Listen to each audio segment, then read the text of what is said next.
The Patriots Beat podcast here on the CLNS Media Podcast Network and on Patriots Press Pass. I'm Evan Lazar, joined as always by Alex Barth. Today is our Q&A edition of the program. So if you have Patriots questions, you know the drill. Go ahead and fire away in the chat, and we'll get to as many questions as we possibly can over the next hour or so. The Patriots are back on the practice field today, I believe. We are not out there, unfortunately, but we will be next Tuesday is the next session that is open to the media. And then mandatory mini camp is the following week, June 7th through June 9th. It's hard to believe that we're already kind of at that part of the off season already where we're into mandatory mini camp. And we're going to talk a lot about OTAs and what we saw on Monday and what we might think we might see over the next couple of weeks. And I wanted to start with the rookies because I think that that's always a fun topic. And this time of year is the first glimpse that we get at the rookies for the Patriots. So we can just work our way on down here. But I actually want to start with Taekwon Thornton. I think what we saw out of Cole Strange is more or less what we expected. We'll get into Cole Strange here in a second, but I want to skip him and get into Taekwon Thornton. We talked about it a little bit in Tuesday's show when we recapped Monday's practice, but Thornton wasn't doing much in Monday's practice during team drills. I was told it's not injury related. He just is coming along slowly, I guess is the only way that you can really describe it, or they're bringing him along slowly. I like the point that you made about how they didn't do that with N'Keal Harry and his rookie training camp and his rookie OTAs, and maybe they're trying to be a little bit better about the development of Taekwon Thornton. But what's your overall reaction, Alex, to the fact that they drafted this receiver 50th overall? He clearly has speed and things that bring that he can bring to the table that would help the offense, and they're taking it slow with him, at least to start. Yeah, I like it. Again, it's just, do the antithesis of what happened with N'Keal Harry. It's true to an extent, of course, at the same time, right? They can't still be working him in November. So we have to do a show today. I'm fine with it today. If we get to training camp and we're a week into training camp and the pads are on and he's still not taking part in team drills, then then at that point, maybe you start to question what's up and you wonder what's wrong. So don't come after me and say, well, you said they should take it slow with him, right? As of today, I think it's fine, but we don't have the whole picture. So it's tough to say that what they're doing is right or what they're doing is wrong because we don't really know what the ultimate plan is.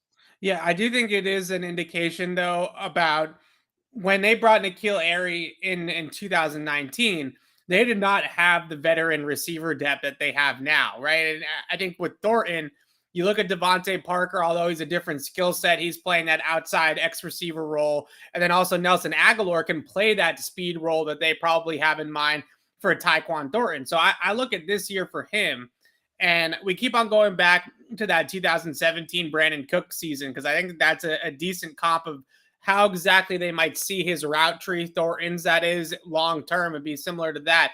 They also brought in Philip Dorsett that offseason. Remember, it was in 2018 that they brought in Dorsett.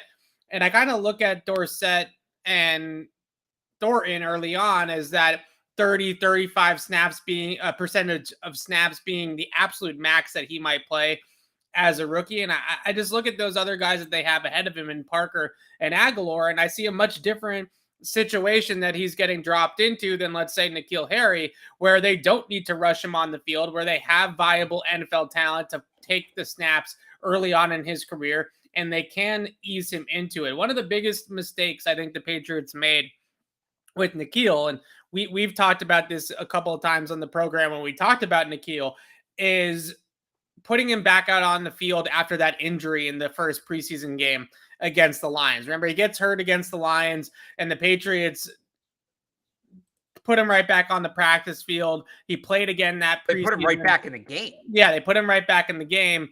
And then he ends up starting the year on injured reserve, and the whole thing sort of went off the rails at that point, right? Right out of the gate, it was kind of a mess. So hopefully this is a sign that it's nothing to do with Taekwon Thornton's ability, but more a sign that the Patriots just see their mistakes from before and have that ability now with those veteran receivers on the roster to ease him into it a little bit more. I also think if you want to play devil's advocate and be negative about it, I hate being negative about it, but if you want to be negative about it, he's thin, right? Like he's rail thin. And they could also be thinking that he needs to pack on some serious weight, not 25 pounds, but maybe 10 pounds or so here before he's going to be a full-time player for them or have a larger role for the Patriots. So if you're looking for a reason to be a little bit concerned about it, I think the only thing that we know so far to be concerned about it would be the weight. How concerned are you about his frame? Because this is similar. I mentioned this on Tuesday. When Mac was wearing 50 when he was a rookie, that jersey's for a linebacker, and it like clearly was swimming on him. Taekwon Thornton was wearing 51, another linebacker number jersey. It could have just been the jersey was 4 times too big for him, right? I mean, who knows? But he was thin. He does have to add some weight. Even Kendrick Bourne joking about it, that he has to get bigger in order to take on more responsibility. And Bourne said that that's something he did too. And I think that's important to remember. You know, how concerned am I by it? Well, I don't know that I'd throw him the ball 120 times this year, Thornton. Yeah. Because he doesn't have an NFL body yet to absorb some of these hits. But, you know, you draft these guys with the idea that, you know, you have a long-term plan. You're not just drafting them as they are in college players. You're going to develop them over 4 years, and they're going to progress and all of that. And we've talked a lot about it with Mac, that first offseason, right, year 1 into year 2, when players get to fully be in an NFL weight program, an NFL training program, all of that, they really can round out physically. And I think that's more conversation with Thornton from year 1 to year 2. I think if he stays at the size he's at, it could be an issue, right? He's going to have tough time absorbing hits, especially if he's going to run over the middle of the field, carry the ball after the catch, which is something that I think really opened his game up at Baylor last year and something I hope he continues to do in New England. But that being said, I don't think he'll be, 171 pounds. I don't think he'll be 171 pounds for his entire NFL career. They're going to get him in the weight room. They're going to jack him up a little bit. So, you know, I'm not concerned right now because I think there's a plan. We'll see in a year if he's any bigger or not. Like if we come back next year, right, and he's still listed at 171, he still looks the same, that's a big red flag. I don't think that will be the case. I find it hard to imagine that would be the case, but I think he can get through his rookie season right now, and then we worry more about the frame next year. Yeah, I think a lot of times too, people with slight frame receivers worry about press coverage and aggressive coverage at the line of scrimmage, you know, getting off jams, things like that. My biggest concern with Thornton's size is actually down the field and how he's able to finish through contact at the catch point. As fast as he is and as dynamic of an athlete as he is in terms of his speed, at the NFL, guys are going to be able to keep up with you more often than not. And you really do have to finish through a lot of contact a lot of time. You talked about over the middle, but even on deep balls down the field, there could be guys draped all over him. There could be guys also going for the football. And he's going to have to be able to have that strength and that ability to fight through that contact and make the play on the football. That is, I think, where you start to worry. Things like him getting pushed off at the top of the route, right? Like, you know, getting kind of out physicaled, out muscled at the catch point, at the break point. I would be wary of that right now with a guy like Taekwon Thornton. Okay, didn't see much of Thornton. We also didn't see much of Pierre Strong on Monday. I find that interesting because of how much we saw them run those outside zone concepts in practice. You think that he would be the perfect running back for that type of scheme, but we didn't see much of him. Is this an indication maybe that they are looking at him as more of that receiving back? And we know how long it takes for that role to for you to secure yourself in that role and really take that role by the horns. Ty Montgomery was getting a lot of run in that role with James White being limited. Maybe they look at it and say that Pierre Strong could potentially be your way. It's obviously very, very early to be talking about things like redshirt seasons and things like that. But what did you make of Pierre Strong also being a very limited, let's call him an observer, right? You know, he was kind of just watching at that point, like Taekwon Thornton. Well, it's tough to make anything of it because pretty much all the rookies were observers except for Cole Strange and Jack Jones, right? So Kevin Harris actually got some carries, though. Kevin Harris, yeah, that's guy's fair. Massive. That guy is huge. Yeah. We know how it is with running backs, and obviously I'm going to be cautious here because last year we talked about Ramondre wasn't going to play, and they always redshirt these guys, though, right? Like in our defense, like Ramondre played that first and second down role. You're just asked to carry the football. If they're asking Pierre Strong to play the James White role, that's a completely different mental task than just hit hole, get up the field, right? You know, I mean, it's a much different type of thing. Yeah, that's a good point. Again, it's one practice. I know we have to do the show again, and I know we have to analyze it, but it's just one practice. We could go out there on Tuesday and Pierre Yeah. Strong touches the ball 70 times. Yeah. So I do think with some of these skill position players, they are going to take their time and be patient, and they've set themselves up where they can do that with some of these guys. But I do think Pierre Strong's a guy they're going to need this year. I don't think Ty Montgomery can be that full-time pass catching back. Even when James White was doing it at his peak, they would still, rotate him at times with either Rex Burkhead or Brandon Bolden or whoever. So maybe Yeah. maybe it's Ramondre in that rotation. I don't know, but I do think they're going to need Pierre Strong to play at some point this year. So you hope by training camp he gets ramped up and ready to go. Yeah. All right. So that kicks us off here. I'm going to start to field some of these questions now. I think this first question is one that's been on my mind since we've been out at practice on Monday. Just look, these are voluntary workouts. And I always preface everything I say about this with that caveat. It's voluntary. We don't know what's going on with Isaiah Wynn. We don't know if there's a family matter that he's attending to, or if there's something, if he just had a kid, or you don't know, right? Like, you just don't know what's going on in somebody's life that has led to Isaiah Wynn not coming at least to practice on Monday, and it reportedly hasn't shown up yet this offseason to the facility. Do you see this as snowballing into a bigger issue for Isaiah Wynn? And how much benefit of the doubt do you give him before you say, after last year and all that kind of stuff, maybe it's time for Isaiah Wynn to show up? Yeah, I was a little surprised he wasn't there. He's going into a contract year, and last year he got off to that slow start. And I think part of it may have been he kind of wasn't able to hit the ground running on like some other guys. And he's got to have a big year this year if he wants to get paid New England or elsewhere, right? So a lot of the times, even the guys who don't traditionally show up to these workouts, and Wynn didn't show up last year, they show up in contract years because it's, essentially one big audition. It's one big job interview, all of that. You're trying to go out and get the bag the next year out. Maybe Wynn's there for practice, and, the second day where they're, like you said, maybe there's a family matter or something. Like, we don't know why he's there, but if he continues to be absent, that is definitely something that's notable. That's something that stands out. I would characterize him as their most notable absence, not being on the field right now. Yeah, I agree. And I think that if you're Isaiah Wynn, we joked about this with the punters, right? And with Nick Folk also. Quinn Nordine last year had a big day in camp and OTAs. And then the next time we were out there was Nick Folk, right? He was out there. Right. Ryan Allen did the same thing when Jake Bailey was drafted. Bailey comes out, we're all writing about all these booming punts and things. You don't see that with the offensive lineman because we don't have the pads on yet. But I look at Justin Herron and I see a player that has some potential, especially on the left side, to maybe be a starter for the Patriots this year.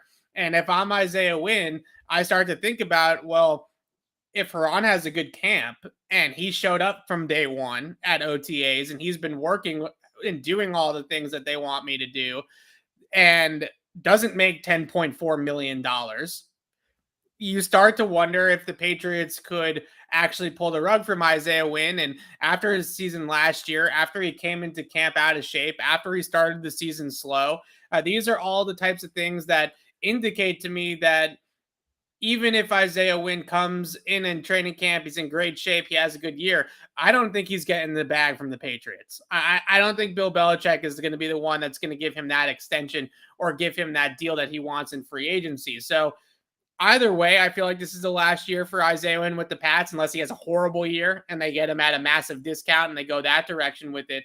I think this is his last year regardless.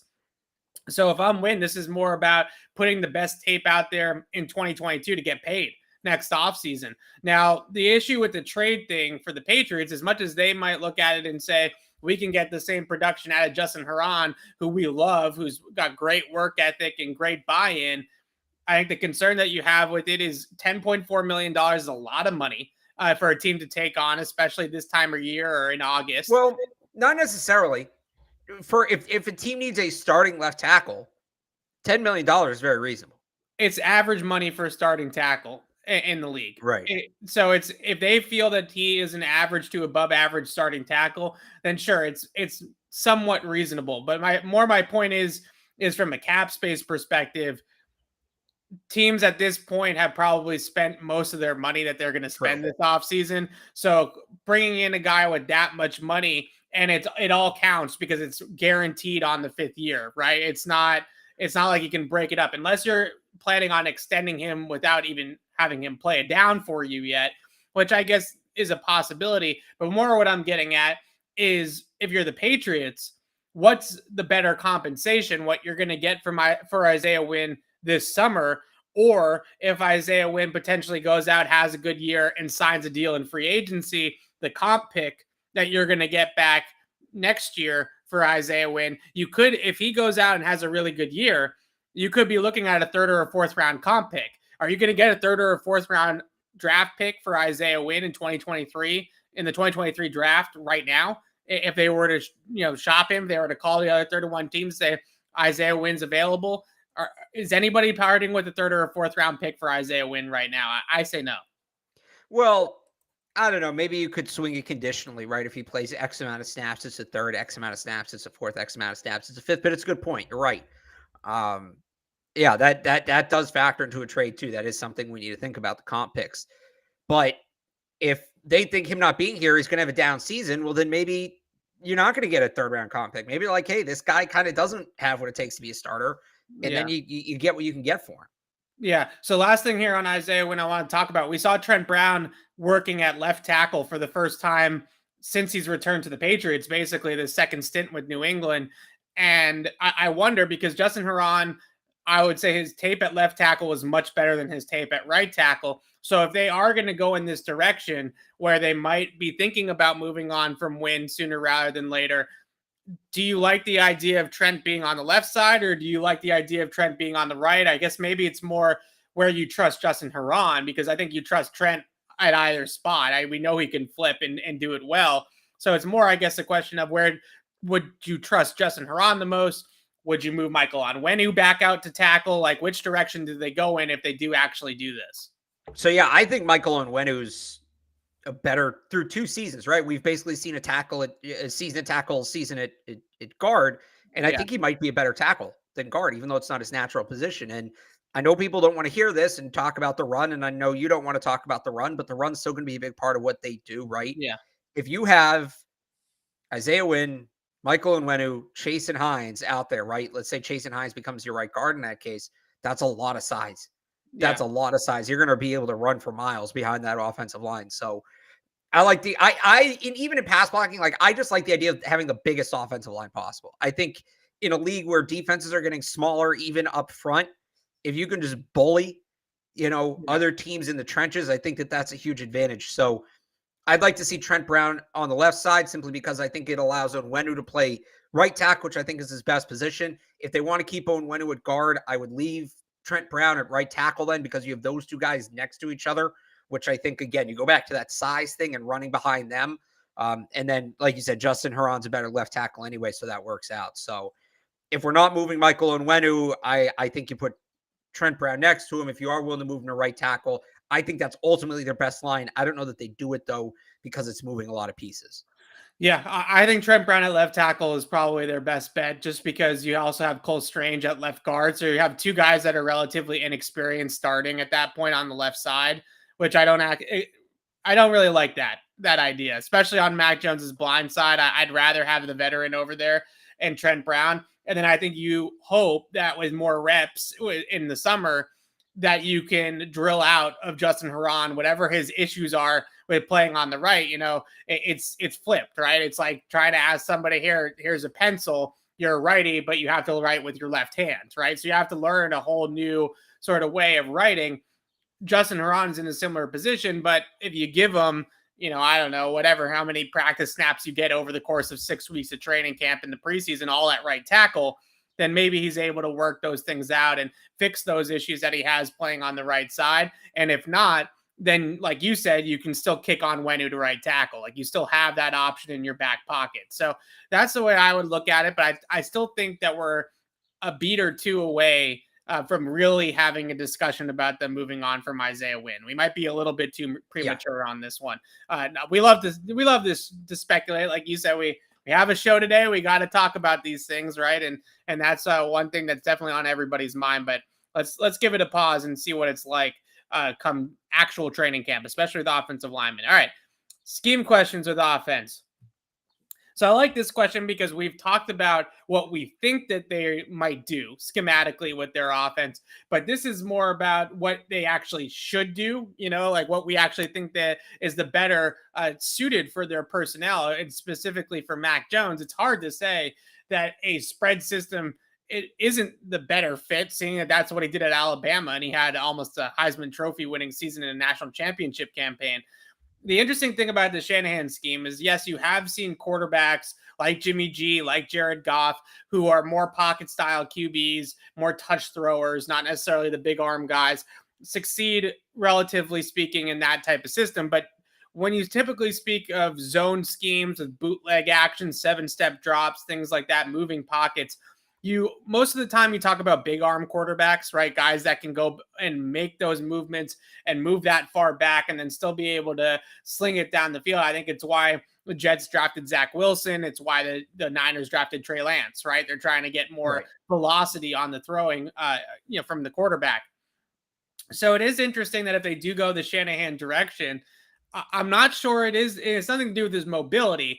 It's more about the way he throws the football and where he succeeds. I'm not necessarily sure it's the best fit for Mac compared to the spread, but I'm interested to hear where you stand on this. It's so hard to get away from the idea of them just basically being Alabama, right? And just copying that way of doing things because of how much success Mac had with it. I still think spread's a better fit for Mac and for the whole team, just the way their personnel are. They're so deep. And the one thing about the Shanahan system, it really doesn't do a ton when it comes to depth, right? You're kind of just your guys are who they are, and you're rolling with that group. I don't think it's the best option for them. I'd like to see them stay spread. Again, the Alabamification of the offense, all of that. I think if they go Shanahan, they're forcing it. I think they're overcorrecting to the problem of or at least a projected problem that the offense isn't modern enough. Which, by the way, I don't think is true. I think it was a talent issue, right? I think they have talent now. I think that offense can still win with some minor tweaks. I don't think they need to totally overhaul it.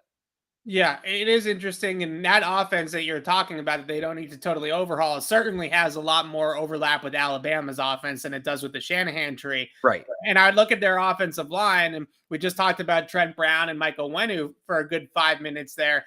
Those guys in an outside zone system, you're kind of wasting their best abilities, right? Their best ability is their power and their sheer strength and their ability to move people off the line of scrimmage. And there's certainly elements to the zone system that involve those types of things, but you want those guys going downhill off the ball, right? You don't want to ask Mike Onwenu at 340 pounds to be running towards the sideline. Like, that's not his ideal fit. So if they're going to go in that direction, you look at some of these other offenses that do that, McVay, Shanahan, even Arthur Smith in Atlanta, like they're drafting lean, athletic linemen like Cole Strange, right? Like that's the fit in that zone scheme. So if they're going to go in that direction completely, then I think that they have some overhauling to do still with the offensive line to fully be Shanahan-esque. Now, I think that some of their receivers have that ability. I think Johnny Smith and that role, that pass catcher, yards after catch, Deebo Samuel type vein,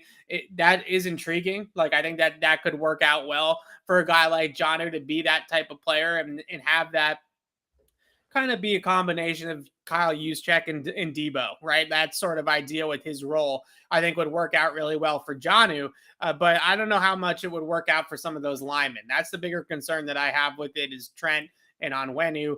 I would even throw a guy like David Andrews, who spent his entire career in a gap scheme, going now to a zone scheme. I think he's a little bit more athletic than those two.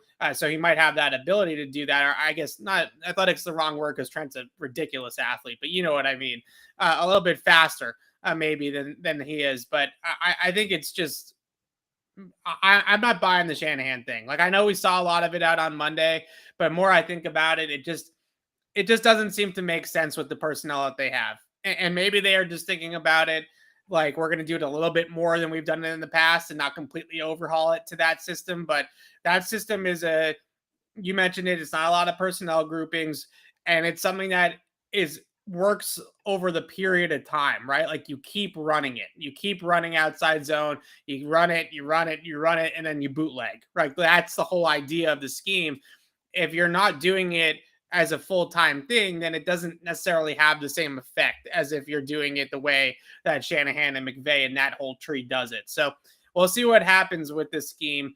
Maybe we go out there on Tuesday and they're running power downhill again, right? And it was just a one practice thing that they decided to work on some of those things. But it was interesting that they went in that direction so early on, because now's the time of year where you lay that foundation. So if they're laying the foundation of zone, then they're going to be zone. Let's move over to the defensive side of the ball. Talk about another rookie here with Marcus Jones. We haven't talked a lot about him because he was also one of those guys that was more of a spectator among the rookie class. But what are your expectations of his role this year? I don't see, and this is no slight on Marcus Jones, but you have Jonathan Jones, you have Miles Bryant. I think Sean Wade's somebody that they think could maybe play the nickel role. There's a lot of veterans ahead of him on the slot corner nickel depth chart that he's going to have to leapfrog to be able to. He's not going to play on the outside. Like at his size, he's not playing outside corner. So unless there's a bunch of injuries, which we hope there isn't, unless he can pass a guy like Miles Bryant and maybe be Jonathan Jones's backup and serve as a sixth defensive back at times, maybe that's his way onto the field, is really beating out Miles Bryant versus beating out John Jones is probably a little bit too lofty. Is that kind of where your head's at too with Marcus Jones at this point? I think that returner is probably where we're going to see him the most.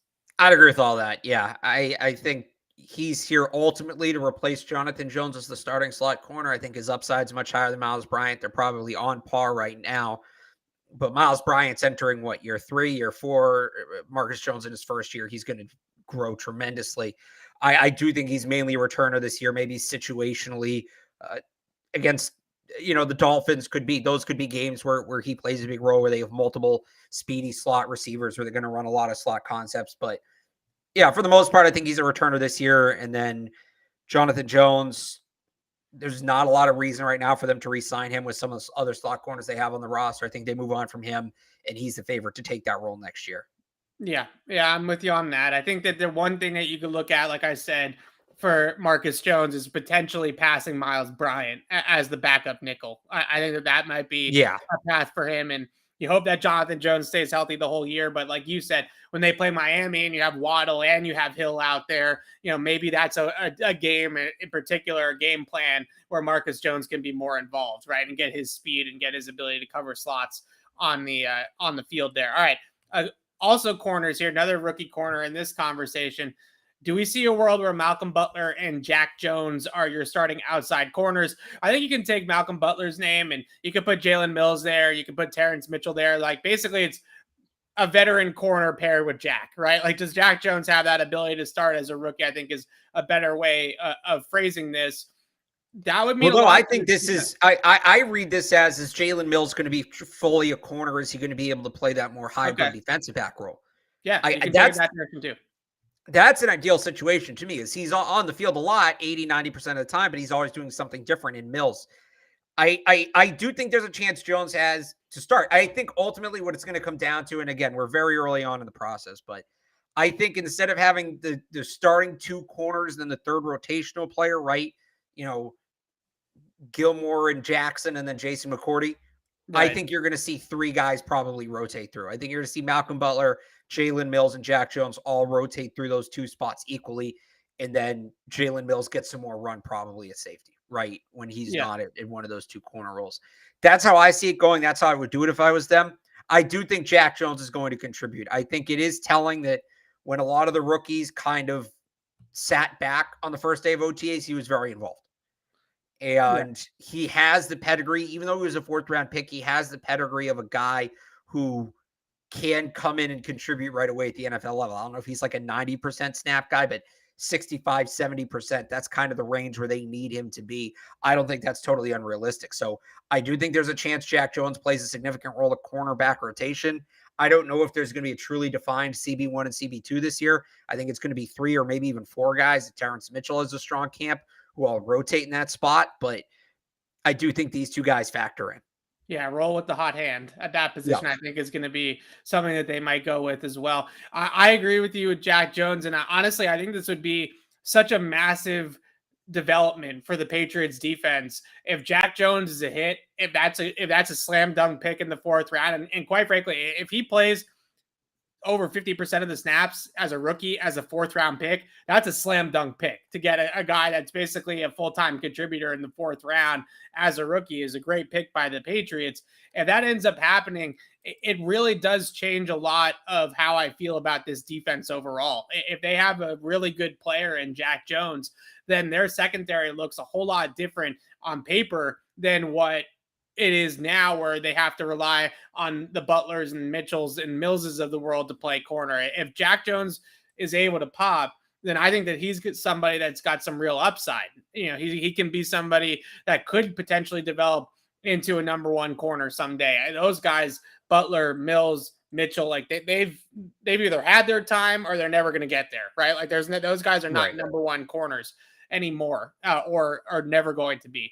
I think a guy like Jack Jones has that potential. And if he's already on the field as a rookie, then that means that he's really developing nicely and coming into his own there really quickly. And that's, I think it'd be something that I would be very hopeful for if I was a Patriots fan, that they found that good of a player in the 4th round. And Jack Jones, it wouldn't be the first time that they found a really good corner in the 4th round. I think Asante Samuel was a 4th round pick. No, he was higher, wasn't he? No, I think he's actually, you might be right. Hang on, let me pull it up. I was surprised. I looked it up because I was looking up, the guys they let walk and all that kind of stuff at that position over the offseason with JC. And I'm like 90% sure that Asante was actually, hang on here. Not just a 4th round pick. I think where is his Wikipedia page here? Where is he? Here, Jack Jones, American Football, 1997. Yeah, Asante Samuel, 120th overall pick. Jack Jones, 121st. There you go. So right there, you go. Yeah. Who I think was was Ellis Hobbs a 2nd round pick? Maybe Ellis Hobbs. One of those guys was a 2nd round pick. Ellis Hobbs was a 3rd round pick. So there you have it. Asante Samuel. Jack Jones is next to Asante Samuel. Heard it here first, right? That's what we're going with. All right. Good question here about UDFAs from Ashley, who always comes and listens to us. So we appreciate that. UDFAs.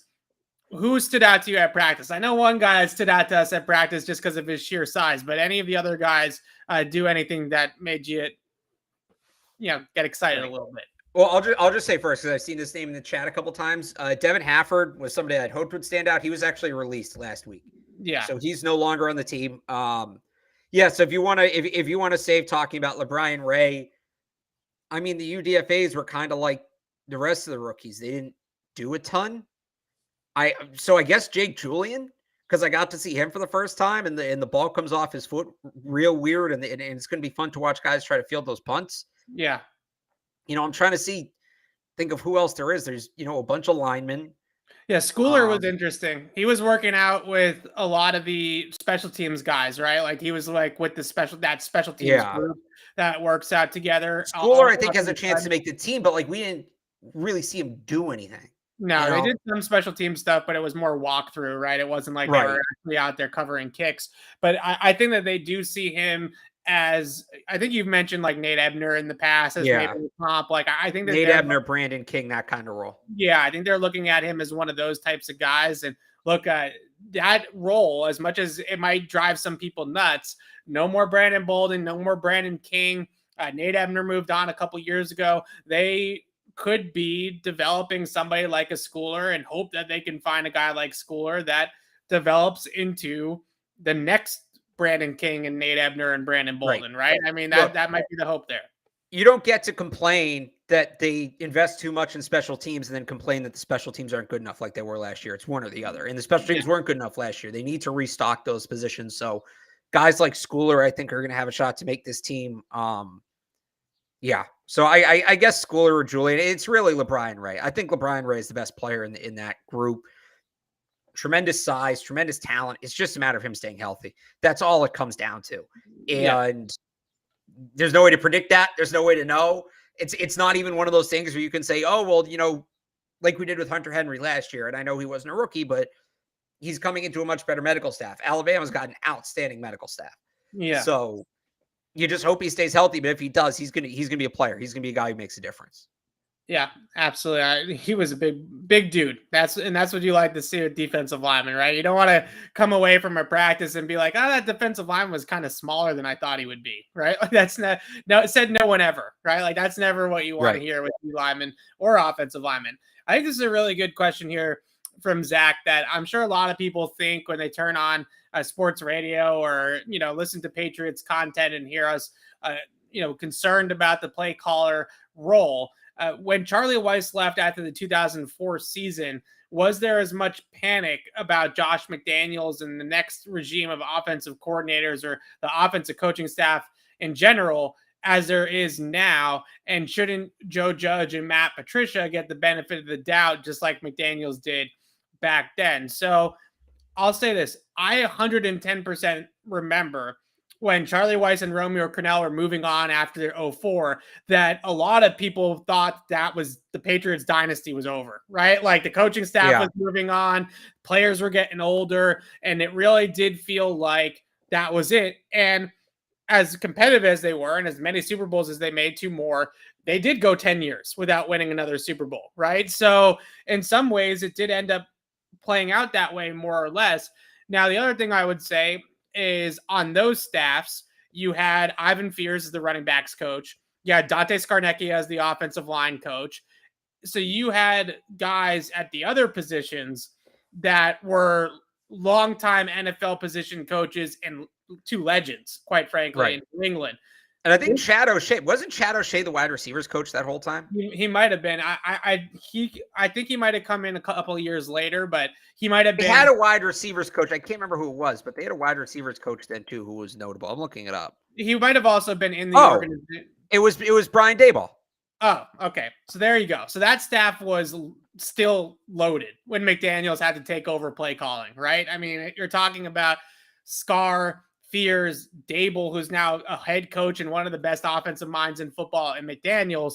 That was a low-key, ridiculously good staff, even without Charlie Weis. So I think that's the concern. And I know Andrew Callahan wrote about Ross Douglas this week and kind of talking about how his rise and his really quick rise in the Patriots organization. So maybe Douglas, Troy Brown, Nick Caley, like maybe we can get a little bit more jazzed up about those guys being the Dabolls and the McDanielses of the Patriots staff. But I think the biggest thing that you're concerned about is the fact that they don't have the, let's just call it the foundation that that team did back then on the offensive side of the football compared to now. So I think back then there was maybe some overreaction about Charlie Weis leaving and Romeo Crennel leaving, but now I feel like it's very much justified in my opinion. And the other thing that I would say is Brady had won 3 Super Bowls already, and they were turning the keys over not only to Josh McDaniels, but they were also turning the keys over to Brady in what that was year 6 or year 5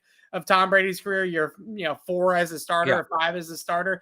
This is Mac's second season as the Patriots quarterback. So it's just such a different situation in my mind that simply just giving them the benefit of the doubt because they're new and they're proven till they're unproven or whatever you want to talk, whatever way you want to phrase it, I think is being a little bit too lenient on this situation, honestly. I think some of it too, and maybe this is, maybe I'm being obtuse looking at it this way.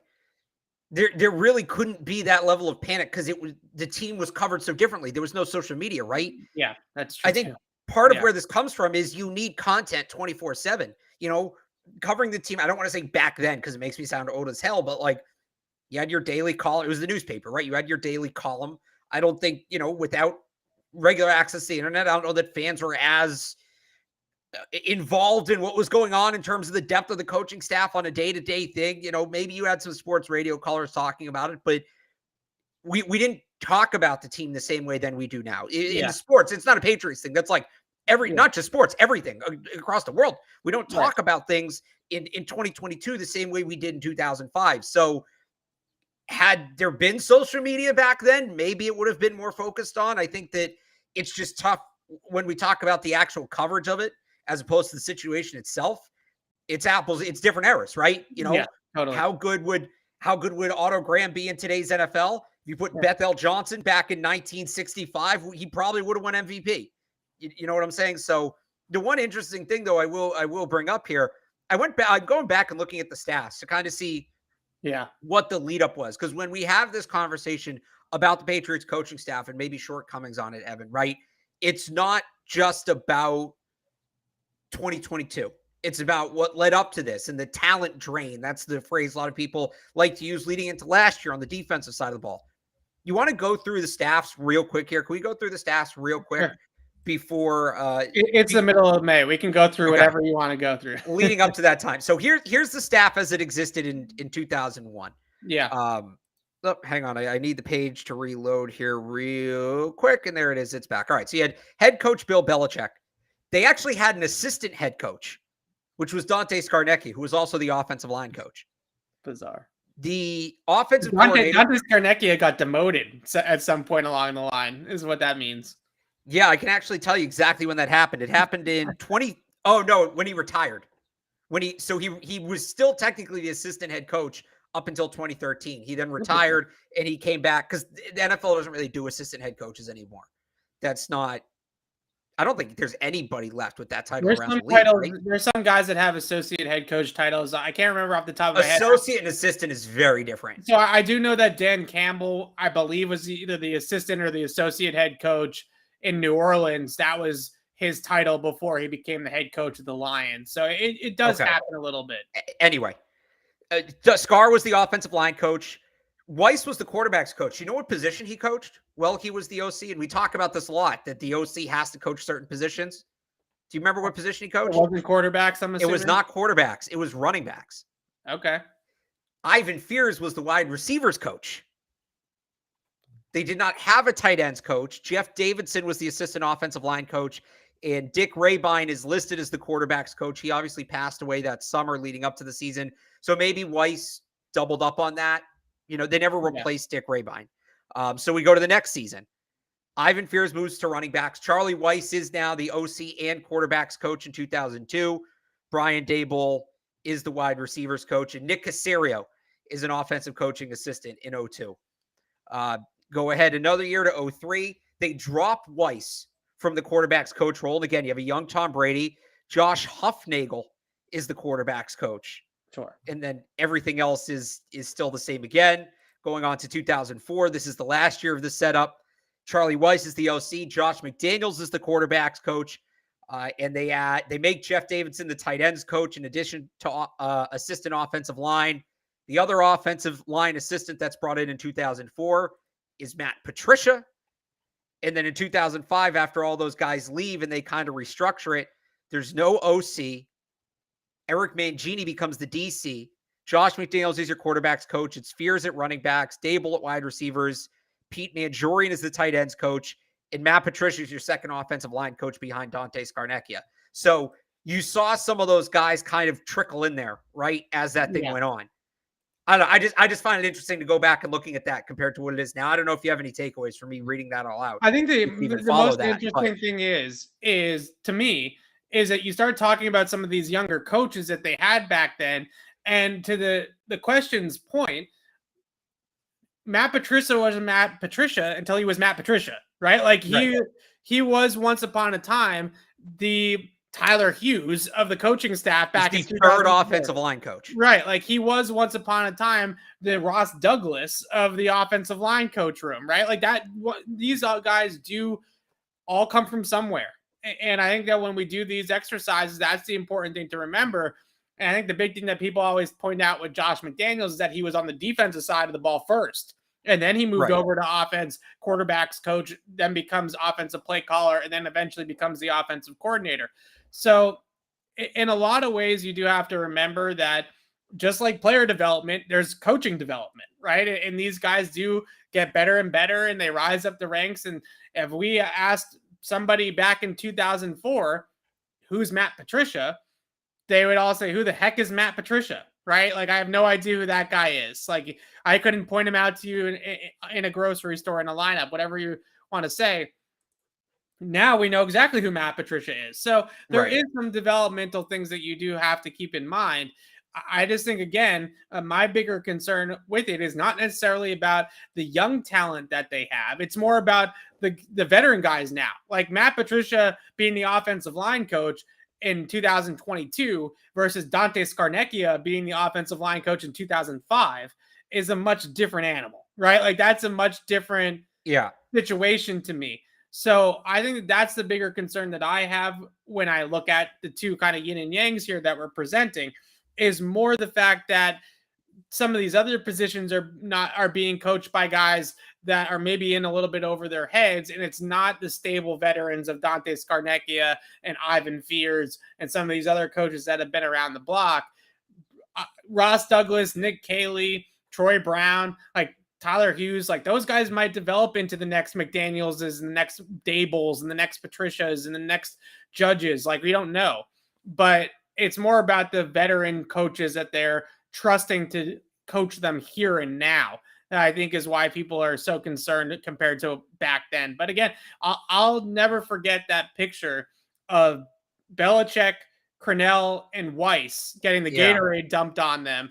That was supposed to be like an iconic moment of like an end of an era, right? Because Weiss was going to Notre Dame. Cornell was going to coach the Browns, right? I think it was the Browns. Was it the Browns or Kansas City? I think it was the Browns, yeah. Yeah, and that was supposed to be it. And now we're sitting here 20 years later, and Bill Belichick's the coach, and they have 6 Super Bowls, and the rest is history. So we'll see. I don't think that the media, I guess the final point I'll make on it, Alex, you can disagree with me if you want, is I don't think the media is making too big a deal out of this. Like, I think this is a legitimate concern about the team moving forward. Yes, the around the clock, 24/7 news cycle is contributing to this, the horse being beaten to death way too much, right? Maybe, and us talking about it way too much. But I don't think that the concern level is more than it should be. I don't know if you agree with that or not.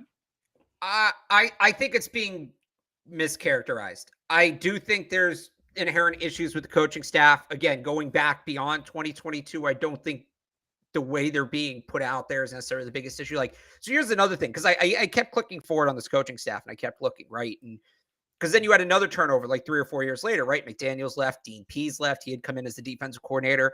And you start seeing these names as you go through the years, right? From 5, 6, 7, 8, 9, 10, where there's a guy named Bill O'Brien who shows up as an offensive assistant. And then 2 years later, he's the wide receivers coach. And suddenly he's the quarterbacks coach, right? We talked about Matt Patricia, where he's an offensive assistant. Then he's the assistant offensive line coach. Then he's the assistant linebackers coach. Then he's the linebackers coach. Then he's the defense coordinator. And I'm even now on to that next stage where you had Bill O'Brien and Matt Patricia. And I keep clicking forward again in 2010. All of a sudden, this pops up at the very bottom, Evan, of the coaching staff. Offensive/special teams assistant. This coach had no involvement on defense. He goes by the name of Brian Flores. Right. Who obviously, and so that's in 2010. And then he continues to move up and up and up. That, to me, is the issue. It's not necessarily that, oh, Bill doesn't want to have assistant coaches because he's snubbing the media and he hates titles and he wants all the credit. Like, that is a narrative. The issue to me is they did such a good job pipelining coaches over the last 20 years. And when one guy left, the next guy was here. And it feels like, for whatever reason, and we could probably debate, there's 4 or 5 reasons that this might be true. It's probably a combination of multiple things. That next guy wasn't here this time when everybody left. We thought it might be Nick Caley on offense.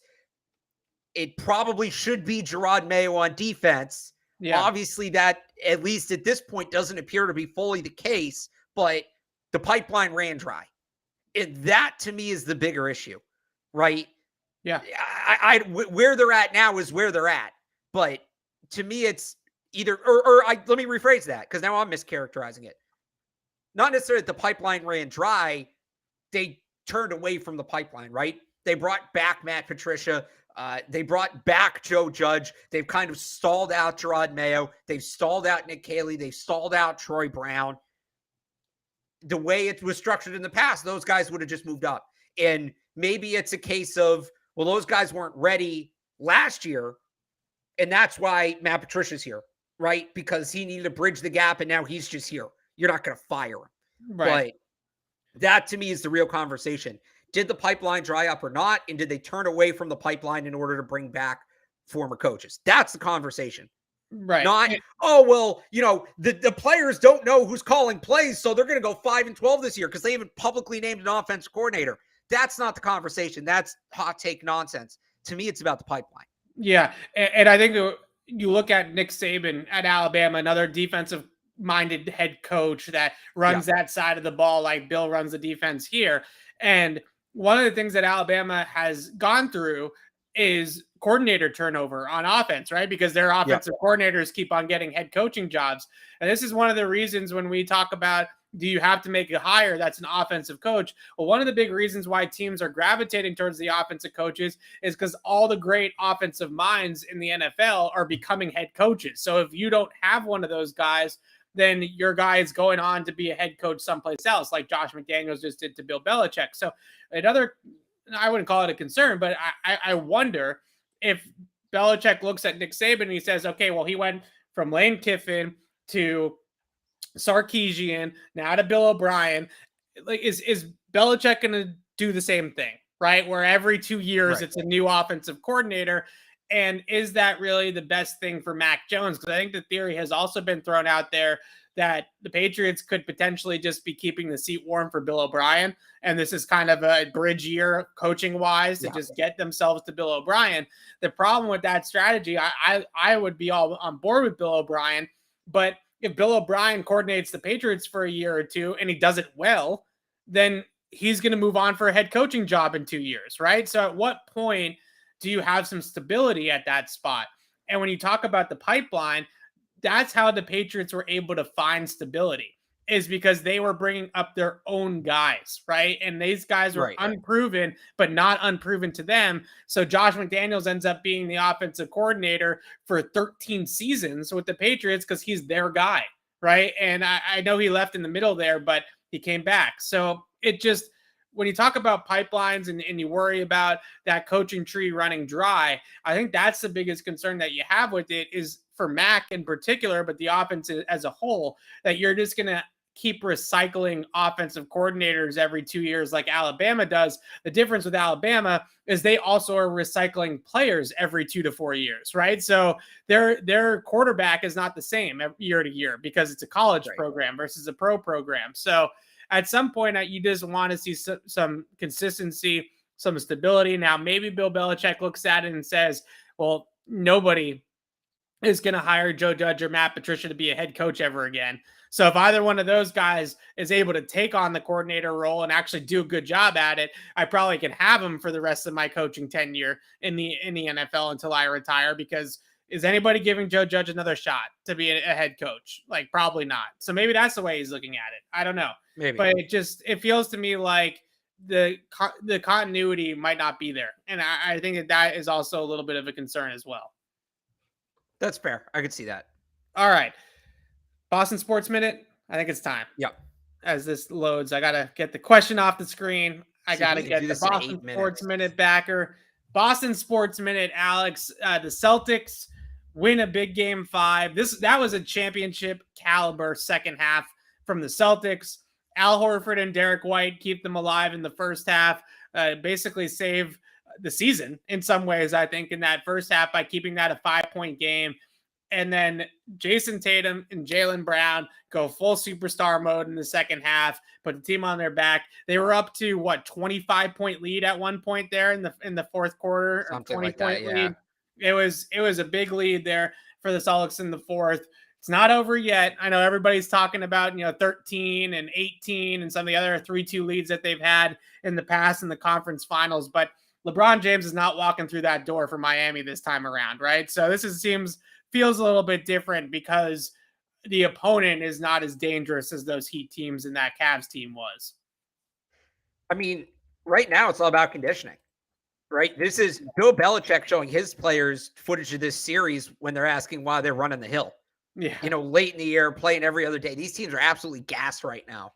And even though they played better, I almost want to say the Celtics stole that game just because it doesn't feel like either team should have won that game, right? It really feels like, even when they were up 20, it still felt close just because that game was so weird, right? And both teams just seemed on the verge of a collapse. So I think they got to close out in game 6. I really do.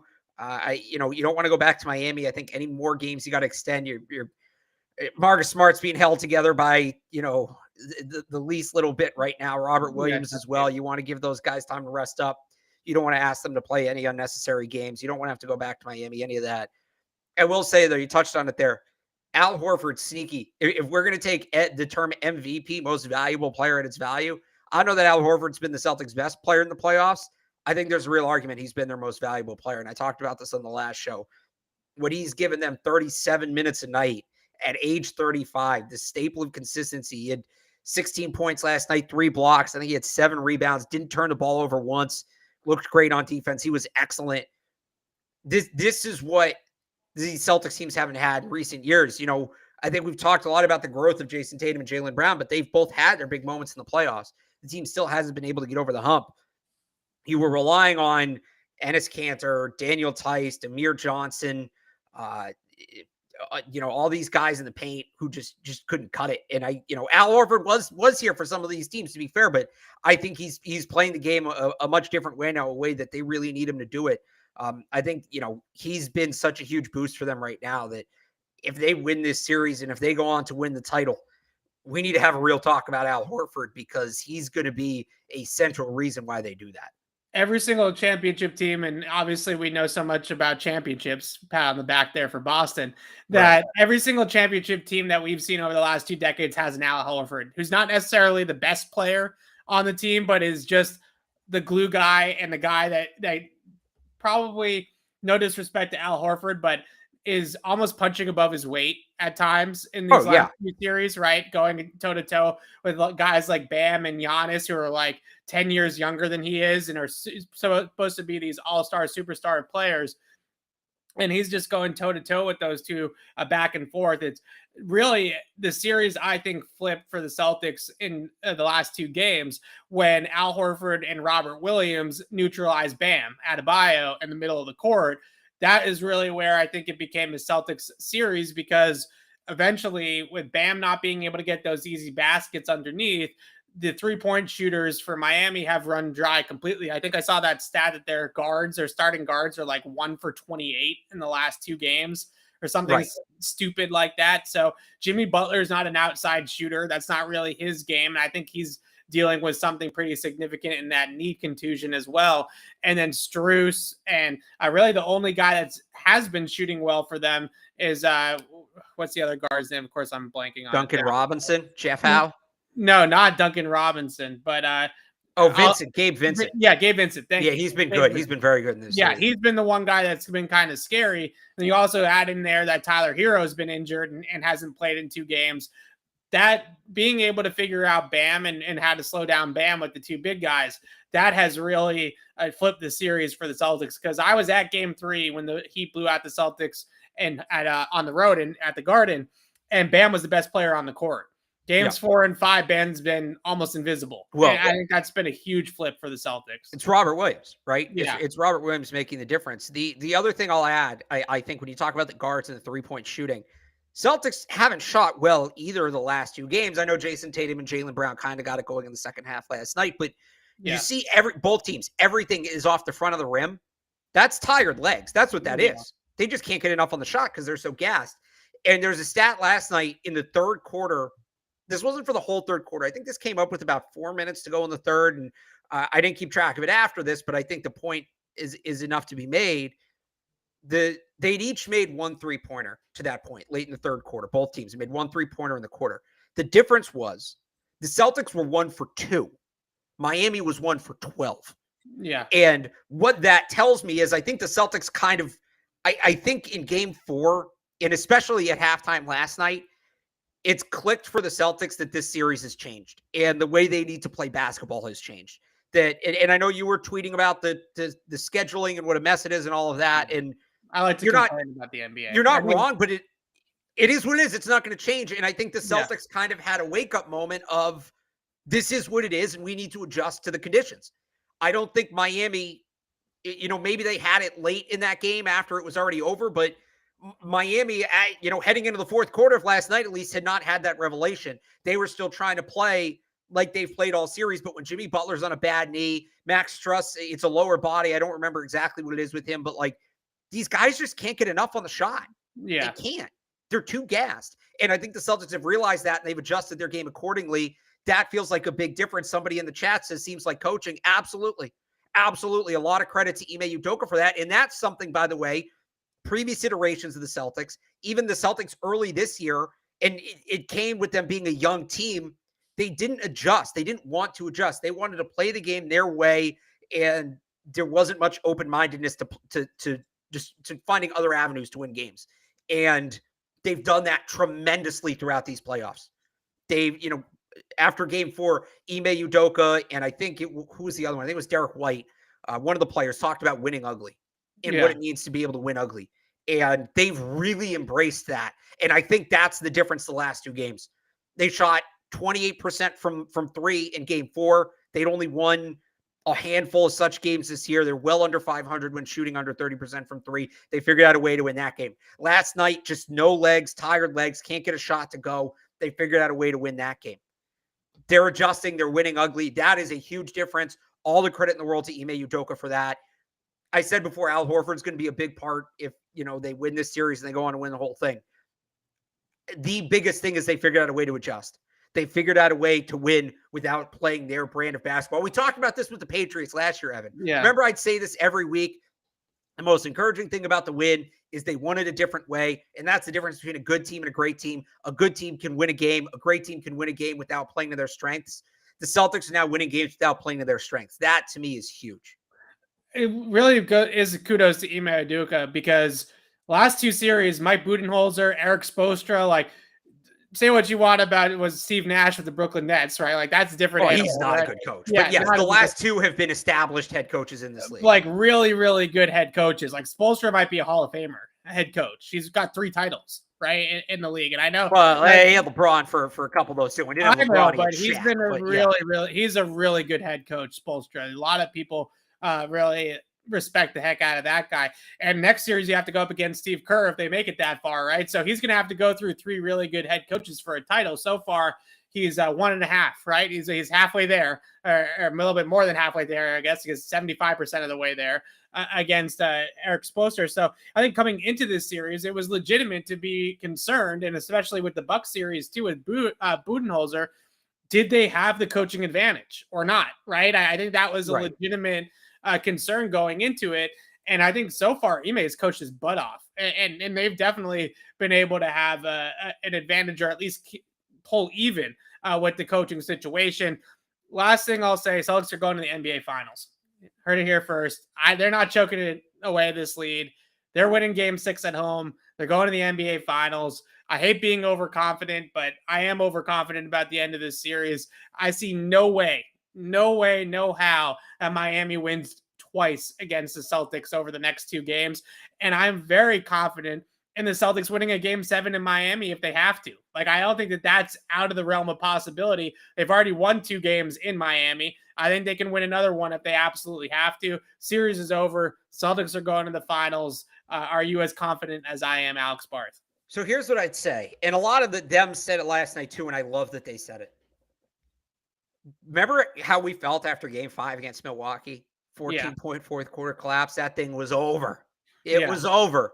Yeah. And what the Celtics do, they went back-to-back, including on the road in an elimination game. I'm glad they can look in the mirror, though, and see how that could be Miami's mindset. Oh, right? No, that's what Ime Udoka brought it up. Al Horford brought it up. Jason Tatum brought it up last. I wrote about it. I wrote about them all saying that last night, 985thesportshub.com.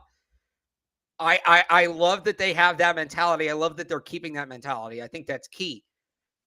I am worried about Game 7 because the longer this series goes, the more unpredictable it gets. And I know that you're sitting here thinking, well, and look, the Heat looked like a broken team last night. They looked broken. They did. They surely did. It's not even just about how they looked.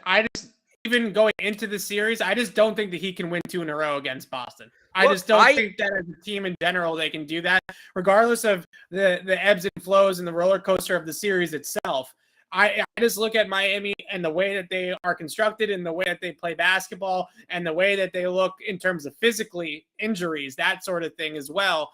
And I just don't see any way that they can win 2 in a row against Boston. I know anything's possible. Anything can happen, yada, yada, yada. I'm taking the Celtics.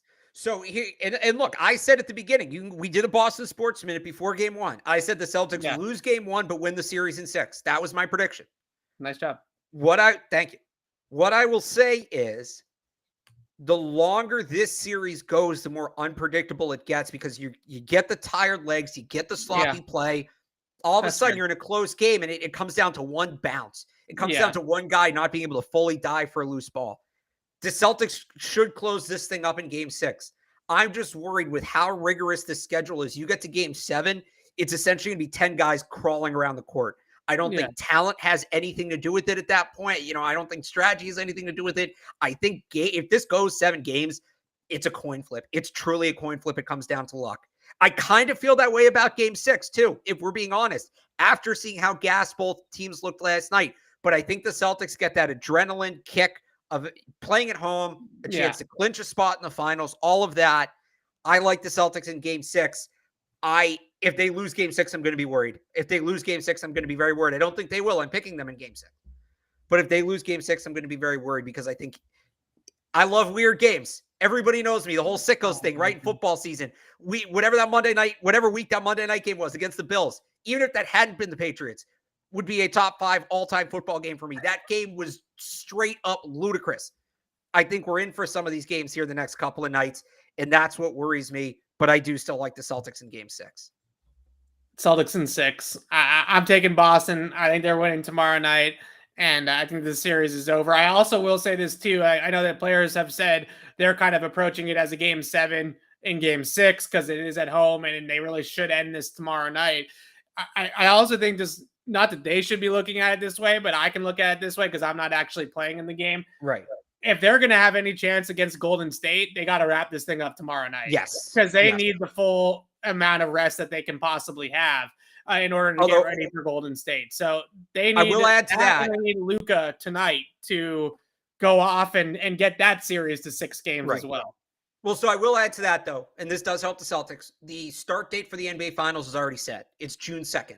No matter how long either of these series go, it's June 2nd. So they will get, the Warriors, you want the Warriors to play more games, but that series is going to go as long as it goes. They're going to have days off no matter what. But the more game the Warriors play, the better. And I am going tomorrow night, and I'm not going to apologize for it. I've only lost 1 game in the playoffs so far, by the way, okay? So I'm actually been pretty good luck so far in the postseason. So, yes, I did lose game 3 with me in attendance the other night. That stunk. But I won game 7 against Milwaukee. Your boy was there. All right. So I was there already for 1 closeout game this playoff. So I'm going tomorrow night. They're going to close it out. They're not going to ruin this for me. And I'm going to be very excited. And Alex and I are going to be back on the podcast.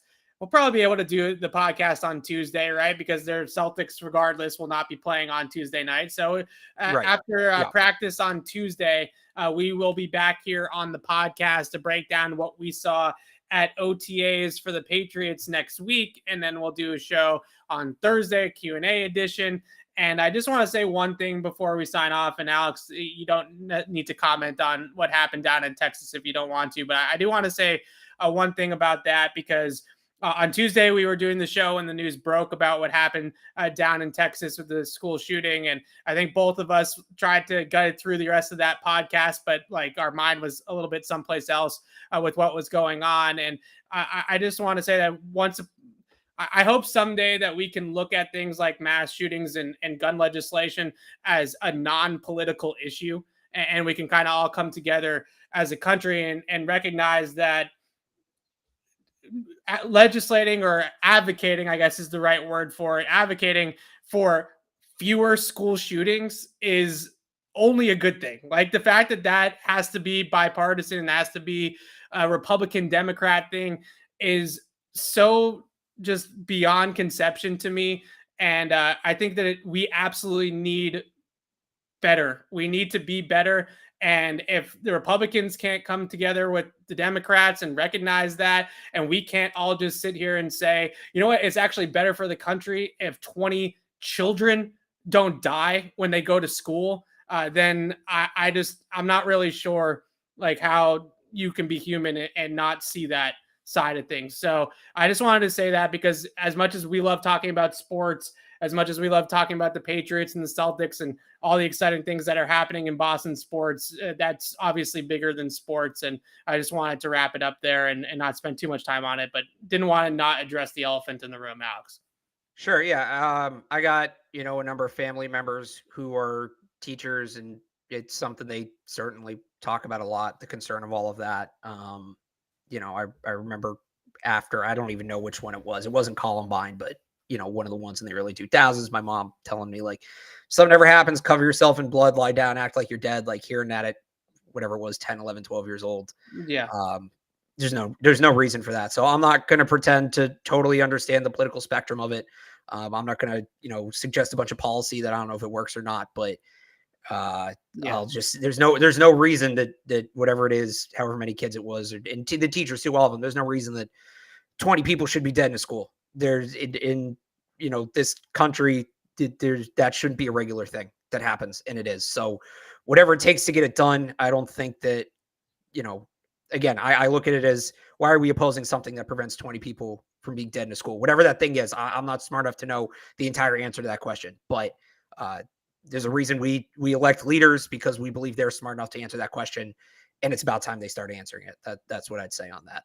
Yeah, and I tried my best here to tee us up to use our platform to speak out against this, and I encourage everybody to do the same. And honestly, this is one of those things too where we vote for these people, right? Like, we put these people in office, we vote for the people in Congress, we vote for the president, and if, as much as it's all about, I get it, it's about, the NRA and lobbyists and all that kind of stuff, and all that, those sort of backdoor angles and things like that. This is something that we all, as a country, as a population, need to come together and say, demand more out of our politicians, right? Demand more out of the people we put in office, and demand more out of everybody to do better than this. Because like Alex said, 20 people in a school dead is unacceptable on every single level, regardless of if you're voting Republican or voting Democrat in November. So we got to be better than that. But I hate to end it on a somber note, but I'm glad we did touch on that. And Alex and I, like I said, will be back on Tuesday to recap day 2, or I guess practice number 2, that the media is available or open to the media for the Patriots with OTAs. So we'll see you guys on Tuesday, and our thoughts and prayers are with the people down in Texas. Thanks for watching, everybody.